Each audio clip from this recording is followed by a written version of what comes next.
lulubusin ko na po ang paglilingkod ko sa Diyos at sa mga ginagalang kong miyembro ng 19th Congress of the Republic of the Philippines. Bago po ako mag-pray, pwede po bang mahilingan ko lahat? Tumayo lang tayo sandali. May I request everybody to stand up at maging sa mga television watchers na ito, tayo po ilalapit sa Diyos.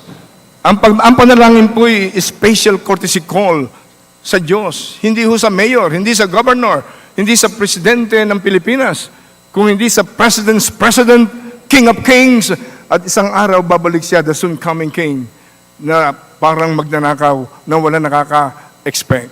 Kaya sa oras pong ito, magpakumabatay sa Panginoon. Pagbigyan niyo na po ako. Kung hindi kayo naniniwala sa Diyos, katulad ko dati na ako'y atheist, communist, for 7 years of my life. Pagbigyan na lang po ako bilang paggalang natin sa Bible Day. Yumuko lang po tayong lahat sandali. At habang tayo nakayuko, damahin po natin ang presensya ng Panginoong Hesus na nagsabi sa Matthew 18 verse 20, "If there are 2 or 3 gathering together in my name, I am in their midst." The Lord Jesus Christ who said in Matthew 28 verse 18, "All power in heaven and in earth is given to me." At sabi ng Panginoong Hesus, "Anyone who labor is heavily laden, come to me and I'll give you rest." The Lord Jesus Christ, as revealed by the Holy Bible, is offering His love. Unconditional love. Romans chapter 5 verse 8, God commended, demonstrated His love for you and me. When we were still sinners, Christ Jesus died for us. Kaya sa oras pong ito, yumuko lang tayo sandali. Dakilang Diyos na may gawa ng langit at lupa, Ama naming sumasalangit na ngayon nakatingin sa lugar na ito. The ongoing session ng 19th Congress of the Republic of the Philippines, lantad sa iyong mga mata ang bawat lalaki at babaeng narito, Panginoon. Lantad sa iyong mata ang 110 million plus Pilipino sa aming bansa. Lantad sa iyong mga mata ang billions of people on the surface of the earth all over the world. Ang karamihan, Panginoon, ay walang panahon sa iyo. Ang iba'y mga lasing sa mga bagay sa sanlibutan. Subalit sa loob ng 19th Congress of the Republic of the Philippines, on this very day, January 30, 2023, the designated National Day of the Bible in our beloved country, narito po kami ngayon dumudulog sa iyo. At bago kami dumulog, pinaalala mo sa akin ang Isaiah 59 verse 1 and verse 2. Ang sabi mo roon, and I quote you, "My hands are not short that I could not reach you. My ears are not heavy nor close that I could not hear you. But your iniquities, your sins are the reasons why my face is hidden from you and I cannot answer your prayers," unquote. Sinabi mo, Panginoon, ano man ang kasalanang nakikita mo sa aming puso, kasalanang minana kay Adan at kay Eva sa aming mga magulang, mga ninuno, kasalanang nagawa sa isip, salita at gawa mula sa aming pagkapanganak hanggang sa kasalukuyan, including the sins of omissions. Sinabi mo, Panginoon, ang mga kasalanang iyon, ang dahilan kung bakit hindi mo masagot at hindi mo sasagutin ang dasal ng iyong mga anak. Maliban na lang, ang dasalin namin muna ay ang tinatawag na prayer of repentance. Sinabi mo, Panginoon, sa banal na kasulatan sa 1 John 1:9, "But if you confess your sins to Jesus, He is faithful and just to forgive you and cleanse you from all your unrighteousness." At matapos na manalangin kami ng prayer of repentance, bubuksan mo ang bintana ng kalangitan, ibubuhos ang lahat ng pagpapala sa kalangitan sa buhay ng bawat sa amin, maging sa aming minamahal na bansa. At Panginoon, ano man ang hilingin namin sa iyo sa pangalan ng iyong bugtong na anak na si Kristo Jesus, na nagsabi sa John 16 verse 23 and verse 24, "Ano man hingin ninyo sa aking Ama, sa pangalan ko ibibigay sa inyo." Hanggang ngayon ay wala kayong hinihingi sa pangalan ko. Humingi kayo at ibibigay sa inyo ng malubos sa inyong kagalakan. Unquote. John 16 verse 23 and verse 24. Abang tayo nakayukot nakapikit, maikling pag-usal lang po ang aking kahilingan. Sumunod lang po kayo sa napakaikling panalangin. Nandito po at mapakinggan ng ating Panginoong Hesus na nakatayo sa ating harapan. Yung mga nananampalataya, sumunod po kayo sa maikling panalangin ito. Panginoong Hesus, ako'y sumasampalataya sa iyo. Bugtong kang anak ng buhay na Diyos. Nagkatawang tao ka. Para lamang mamatay sa krus ng Kalbaryo. Wala kang kasalanan, ginawa kang kasalanan. Upang kaming mga makasalanan ay magkaroon ng katubusan, mapalaya sa pagkakaimbargo ng dyablo. Kami na wala kang sakit, subalit nang ibayubay ka sa krus ng Kalbaryo, ikay naging sakit. Yung 39 stripes mo na tinanggap sa krus ng Kalbaryo, tinanggap mo ang lahat ng sakit karamdaman upang sa iyong mga latay, by your stripes we are healed. Hindi lamang iyon, Panginoong Jesus.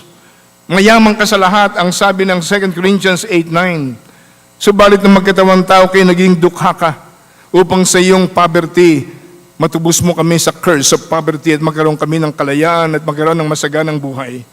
Kaya Panginoon, tulungan mo ang bawat isa sa aming makalaya sa anumang sumpa na bunga ng original sin. Salamat po, Diyos.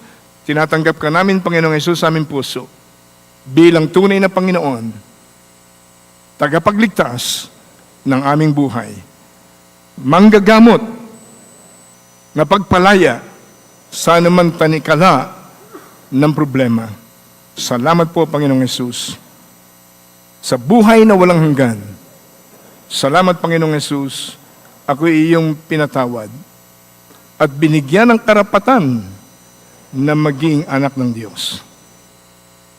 Ako na lang pa magwawakas sa panalangin. Dakilang Diyos amang sumasalangit, buksan mo lahat ng bintana ng kalangitan, iunat mo yung mapaghimala, mapagpalang kamay.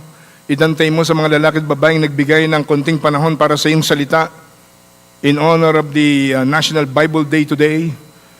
Abutin mo sila, Panginoon, ng iyong makapangyarihang kamay by the power of your Holy Spirit.